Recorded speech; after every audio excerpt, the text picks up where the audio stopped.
지난주 말씀에서 우리는 하나님 나라의 잔치에 초대받은 사람들의 다양한 반응에 대해서 살펴보았습니다. 그 잔치에 초대받은 사람들 중 참석하지 않았던 사람들은 한결같이 그럴싸한 이유와 사정이 있었습니다. 한 사람은 밭을 새로 구입하여 그 밭을 일구느라고 바빴었고, 또 한 사람은 소 5겨리를 사서 그 소들이 이제 일을 잘 할 수 있는지 시험해야 하기에 겨를이 없었고, 또 나머지 한 사람은 이제 장가 들어서 신혼의 즐거움을 외부의 일 때문에 빼앗기고 싶지 않다고 했습니다. 그랬더니 잔치를 베푸는 집주인이 크게 화를 내면서 급히 시내와 거리와 골목으로 나가 가난한 사람들과 몸이 불편한 사람들을 잔치에 데려오라고 합니다. 그런데 아직도 빈자리가 있어 이제는 길거리로 나가 아무나 강권하여 사람들을 데려와 집을 채우라고 명령합니다. 예수님은 이처럼 그리스도로 오신 당신의 초대에 대한 이스라엘 사람들의 반응을 그렇게 묘사하셨습니다. 사람으로 오신 그리스도를 대하는 이스라엘 사람들의 이와 같은 싸늘하고 무관심한 태도를 아주 실감나게 묘사하는 내용이었습니다.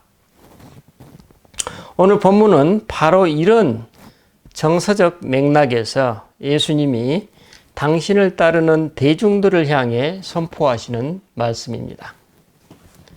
그 중에서도 특별히 오늘 말씀의 목적은 예수님께 그처럼 무관심한 사람들이 아니라 진지하게 예수님을 따르려는 사람들을 향한 가르침으로 볼 수 있습니다. 그래서 본 복음서 기자인 누가는 25절에서 많은 무리가 예수님을 따르자 예수님이 돌이키시며 그 청중들을 향해 다음과 같이 말씀하셨다고 전하고 있습니다. 무릇 내게 오는 자가 자기 부모와 처자와 형제와 자매와 더욱이 자기 목숨까지 미워하지 아니하면 능히 내 제자가 되지 못하고, 누구든지 자기 십자가를 지고 나를 따르지 않는 자도 능히 내 제자가 되지 못하리라. 예수님과 함께 인생길을 걷는 사람들이 어떠해야 하는지에 대한 생생한 그분의 가르침이요 선포입니다.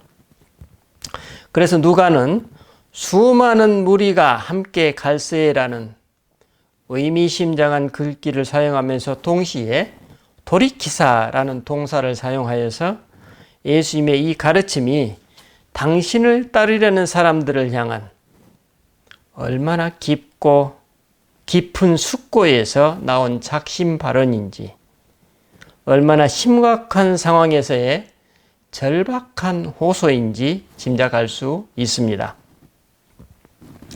우리가 인생길에서 어떤 사람을 자기 지도자로 추앙하려고 할 때에 그 사람이 당신을 따르려는 사람들에게 무엇을 요구하고 있고 어떤 보상을 약속하느냐에 따라 우리는 그 사람을 자신의 지도자로 따를 것인지 아니면 따르지 않을 것인지 결정하게 됩니다.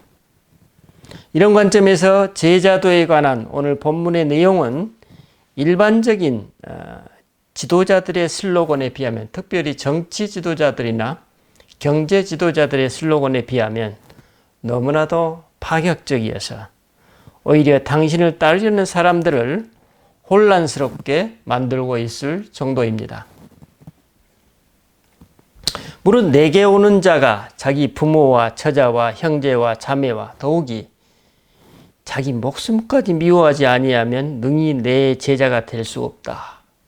또 누구든지 자기 십자가를 지고 나를 따르지 않는 자도 능히 내 제자가 될 수 없다. 어떻습니까? 손에 잡히지 않고 눈에 보이지 않는 하나님 나라를 위해 무한적인 헌신과 무한 충성을 요구하시는 내용입니다. 어떤 목적과 대의 명분을 위해 동지를 구하고 또 호소하는 선포라기보다는 실상 당신들이 나를 따르려면 따르고 이렇게 따르지 않으려면 그냥 나를 떠나시오 라는 메시지로 들리는 것 같습니다. 어쩌면 예수님은 이 선포를 통해 기존에 당신을 따르고 있는 제자들에게마저 떠날 사람은 이제 떠나보시오 라는 아주 결연한 태도를 보여주고 계십니다. 예수님은 왜 이처럼 극단적인 표현을 사용하셨을까요? 그 해답이 오늘 본문 28절로 30절 그리고 연이은 31절로 32절 예수님께서 말씀하신 두 개의 예화에서 설명되고 있습니다. 첫 번째 예화에서 예수님은 이렇게 말씀하십니다. 너희 중에 누가 망대를 세우고자 할진대 자기의 가진 것이 준공하기까지에 족할는지 먼저 앉아 그 비용을 계산하지 아니하겠느냐. 그렇게 아니하여 그 기초만 쌓고 능히 이루지 못하면 보는 자가 다 비웃어 이르되 이 사람이 공사를 시작하고 능히 이루지 못하였다 하리라. 이렇게 설명하십니다. 예수님이 이 예화를 사용하시는 배경이 무엇일까요? 예수님 당시 이스라엘의 대적이자 최고의 극복의 대상은 바로 로마 제국이었습니다. 그런데 예수님 당시 헤롯 대왕은 그처럼 어려운 상황 속에서 예루살렘 성전을 재건하여 아름답게 치장하는 거대한 프로젝트를 착수하여 진행하고 있었습니다. 하지만 그 사업은 헤롯 대왕 당대에 완성하지 못하고 자신의 아들 또 후계자들이 그 사업을 계승할 수밖에 없는 처지가 되었던 것입니다. 예수님 바로 이 시점과 상황 속에서 이스라엘에 이 경고를 하시는 것입니다. 어떤 경고입니까? 이 사업이 도대체 누구를 위한, 무엇을 위한 것이냐는 질문입니다. 예수님은 지금 이 경고를 통해서 하나님께서 당신의 집을 버리셨다고 한탄하시는 것입니다. 그들을 위해 그리스도께서 지금 오셨는데 그들은 환대하고 따르기는커녕 밭을 구입했기 때문에 소들을 샀기 때문에 혹은 이제 막 장가 들었기 때문에 그리스도를 외면하고 있다는 것입니다. 그들은 이처럼 자신들을 위해 오신 그리스도를 영접하는 대신 하나님을 위해 성전 재건에 열중하면서 그들의 종교성을 충족시키는 데 집착하고 있었던 것입니다. 그들은 성전 재건이라는 종교성을 충족시키면서 실상은 하나님, 즉 그리스도를 외면하고 심지어는 그리스도를 살해하는 데까지 이르렀던 것입니다. 바로 이런 맥락에서 예수님은 누가복음 13장 34절에서 35절 상반절에서 다음과 같이 한탄하십니다. 예루살렘아 예루살렘아 선지자들을 죽이고 파송된 자들을 돌로 치는 자여 암탉이 제 새끼를 날개 아래 모음같이 내가 너희의 자녀를 모으려 한 일이 몇 번이냐. 그러나 너희가 원하지 아니하였더라. 보라 너희 집이 황폐하여 버림바 되리라. 너희 집이 황폐하여 버림바 되리라. 성전이 황폐하여 버림바 되리라. 그런 말씀입니다. 사실 그들은 성전이라는 우상 숭배에 빠져 있었던 것입니다.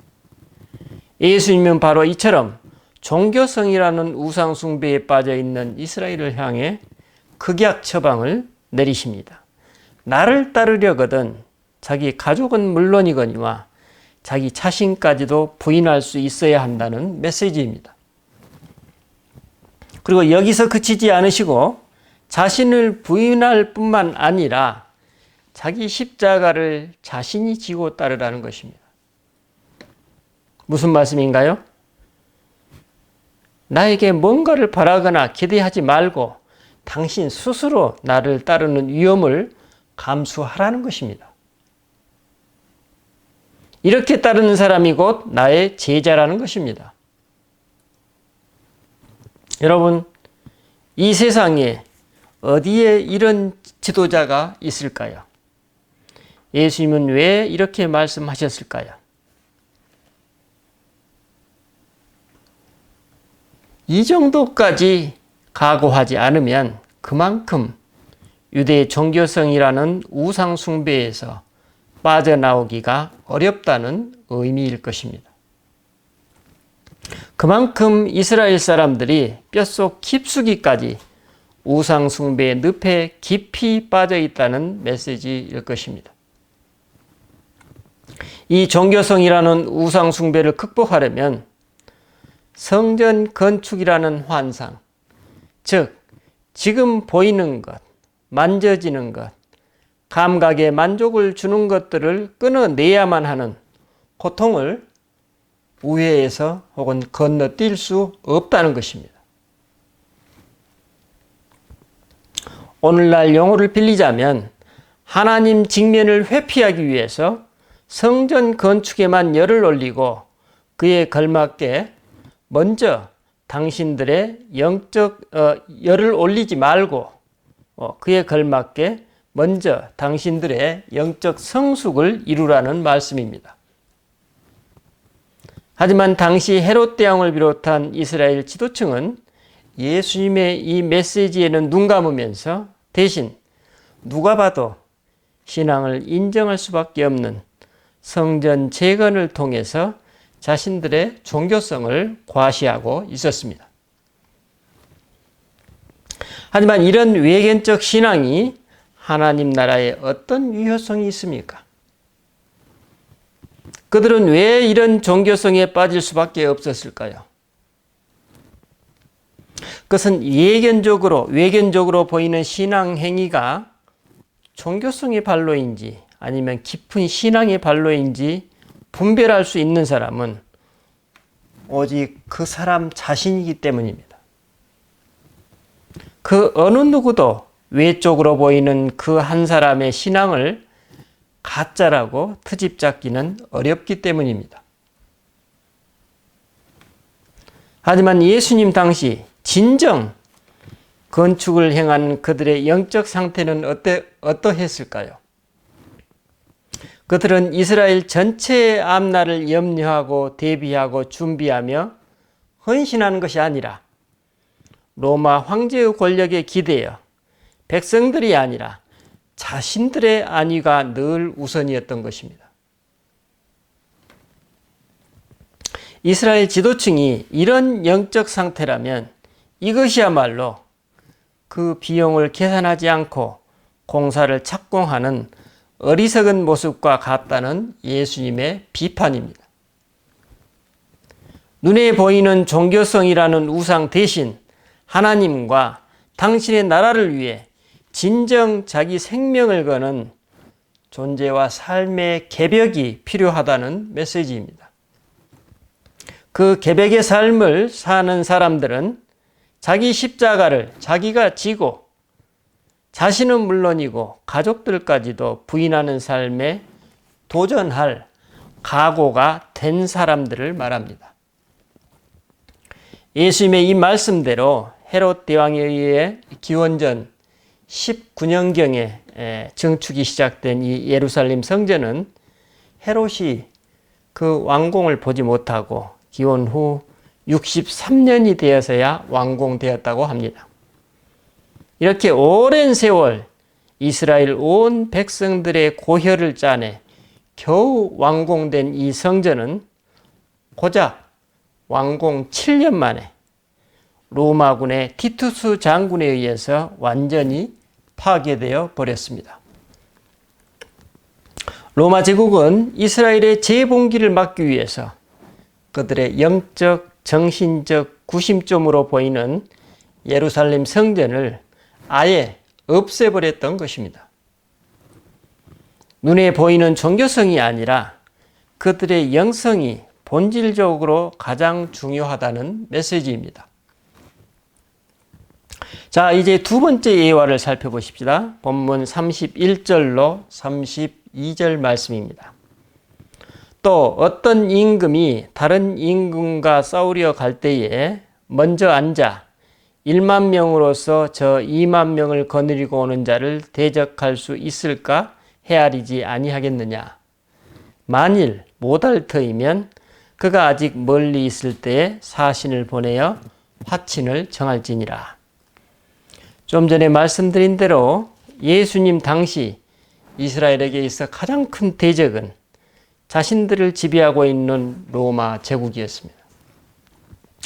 이 로마 제국에 맞서는 방식 중 첫 번째로 영적, 정신적 측면의 저항을 위해 당시 헤롯을 비롯한 지배계층은 성전의 증개축을 추진했고, 정치적으로는 로마 제국에 협력하는 정책을 취했던 것입니다. 하지만 이런 지배계층의 정책에 반대하는 무리들도 있었습니다. 그들이 바로 로마의 무력에 똑같은 무력과 폭력으로 대응한다는 소위 열심당 사람들이었습니다. 이들 열심당원들은 오늘날로 치자면 소위 테러리즘을 수단으로 로마에 저항하고 로마에 협력했던 지배계층을 암살하는 등의 무력을 추구했습니다. 그들은 과격한 민족주의 전사들로서 예수님의 양옆에 십자가에서 처형된 강도 두 사람도 실제로는 강도가 아니라 열심당원이었을 것으로 신학자들은 말하고 있습니다. 이들 열심당원들의 활동은 로마 제국의 착취, 또 제국에 기생하는 대제사장들을 비롯한 이스라엘의 지배계층에 저항하고 로마에 대항하는 민중운동을 십자가로 탄압하는 로마 제국의 폭력에 대항했던 갈릴리와 유대 민중들의 항거였다고 합니다. 예수님 바로 이와 같은 정치 사회적 상황에서 군사 1만 명을 가진 임금이 아무런 대책 없이 2만 명의 대적과 무작정 싸울 수 있겠느냐고 질문하십니다. 예수님의 이 말씀은 이스라엘 지배계층의 거칠에 지나지 않는 종교성도 문제이지만 세속적 욕심과 비현실적인 집착에 빠져서 테러를 수단으로 민중운동을 추구하고 있는 열심당 역시 문제가 있다는 의미입니다. 그렇다면 이에 대한 예수님의 방식은 무엇입니까? 그렇습니다. 평화의 길입니다. 비폭력적인 저항운동입니다. 악을 선으로 갚는 어리석은 사랑의 방식입니다. 하지만 예수님의 이 방식에 대한 당시 열심당을 비롯한 이스라엘 민중들의 반응은 어땠을까요? 그들은 예수님의 이 경고와 그분의 사랑과 평화의 방식에 귀 기울이지 않았습니다. 너무나 나이브했던 것이죠. 대신 그들은 조상들의 땅을 회복하는 데에만 몰두한 나머지 무력을 통한 국토의 회복만을 갈망했습니다. 그들은 땅을 사고 그 땅을 일굴 소들을 사는 데에만 관심을 기울였습니다. 그들은 하나님 나라를 위해 자신의 소유를 버릴 수 있는 마음의 준비가 되지 않았던 것입니다. 당시 그들에게는 예수님과 그분의 방식에 귀 기울여 그의 적절히 응답할 역량이 턱없이 부족했던 것입니다. 그러므로 사실상 예수님은 이스라엘 지배계층과 이스라엘 민중들 모두에게 아무런 영향력을 미칠 수 없으셨고 그들 모두로부터 철저히 고립되셨음을 알 수 있습니다. 예수님은 그야말로 단기 필마로 무지랭이 제자 12명과 함께 지금 십자가형이 기다리고 있는 예루살렘을 향하고 계십니다. 참으로 비장한 예수님의 마음을 읽을 수 있습니다. 바로 이런 맥락에서 예수님은 이스라엘에게 그리스도로 오신 당신을 받아들이고 따르는 빛과 소금의 역할을 기대하고 계셨음을 알 수 있습니다. 그래서 예수님은 본문 33절로 35절에서 이와 같이 너희 중에 누구든지 자기의 모든 소유를 버리지 아니하면 능히 내 제자가 되지 못하리라. 소금이 좋은 것이나 소금도 만일 그 맛을 잃으면 무엇으로 짜게 하리요? 땅에도 거름에도 쓸데없어 내 버리느니라. 들을 게 있는 자는 들을지어다 라고 경고하십니다. 이처럼 하나님으로부터 세상의 빛과 소금의 역할을 기대받았던 이스라엘이 그런 능력과 맛을 잃어버린다면 무엇이 남겠느냐는 질문입니다. 그건 방금 전에 두 예화에서 예고하고 있듯이 자신의 생명까지도 내어놓는 각오로 진정 생명을 취하든지 아니면 모든 것을 잃는 패전의 참화를 겪게 될 것이라는 메시지입니다. 예수님은 이 메시지를 이스라엘 무리들에게 선포하시면서 당신 자신이 실제 그 길, 평화와 사랑의 길을 걷고 계심을 알 수 있습니다. 예수님은 당신의 이 길을 함께 따르는 사람들이 바로 당신의 제자들이라고 말씀하십니다. 물론 예수님은 가족의 화목과 그 중요성을 반대하지 않으십니다. 또한 우리가 자신의 생명을 아무렇게나 대하는 것에도 동의하지 않으십니다. 하지만 오늘 말씀에서 예수님은 어둠이 짙게 드리운 그 상황 속에서 가족들까지도 미워할 각오가 되어 있어야 하고 자기 십자가, 즉 자신의 목숨을 내놓을 준비가 되어 있어야만 당신의 제자가 될 수 있다고 강조하십니다. 그 이유가 어디에 있습니까? 그만큼 지금 예수님 당신의 마음은 급박하다는 것입니다. 그렇죠. 그만큼 지금 비상 상황이고 세상이 어둠 속에 갇혀 있다는 것입니다.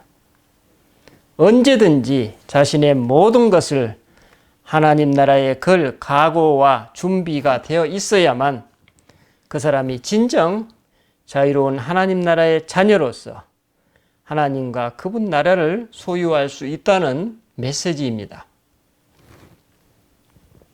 그러나 우리가 만약 진정 준비되어 있지 않다면 우리는 오늘 예화의 두 사례처럼 생각 없이 종교성의 발로로 성전이라는 우상에 빠질 수 있고 이 종교성이라는 우상에 빠지게 되면 우리는 하나님과 무관한 사람들처럼 탐욕과 집착에 사로잡히게 될 것이라는 것입니다. 이처럼 탐욕과 집착에 사로잡히면 그 사람은 심지어는 폭력과 무력을 그 탐욕을 성취하는 수단으로 사용하는 소위 전쟁론자가 된다는 말씀입니다. 그럼 오늘 나는 물질주의라는 이 거대한 우상을 어떻게 직면하고 있습니까? 그리고 무모하게 벌이고 있는 무력 전쟁에는 어떤 마음으로 바라보고 있습니까? 지금 우리는 어쩌면 과거 자신들의 정치 경제적 영향력을 회복하기 위해서 다른 나라를 무력으로 지배하고 자원으로서 이웃들의 삶을 협박하는 세력들에 직면하고 있습니다. 또 한편에서는 압도적인 경제적인 파워와 정치 군사적인 영향력으로 가난한 사람들의 재산을 합법적인 수단으로 약탈해가는 세력들에 직면해 있습니다. 마치 폭풍 전야에 아주 가까이 와 있는 불안과 공포가 유럽과 아시아, 세계 곳곳이 지금 어두운 암운으로 뒤덮이기 시작하고 있습니다. 오늘 우리의 이런 비상 상황에 대한 예수님의 대처 방식은 어떻습니까?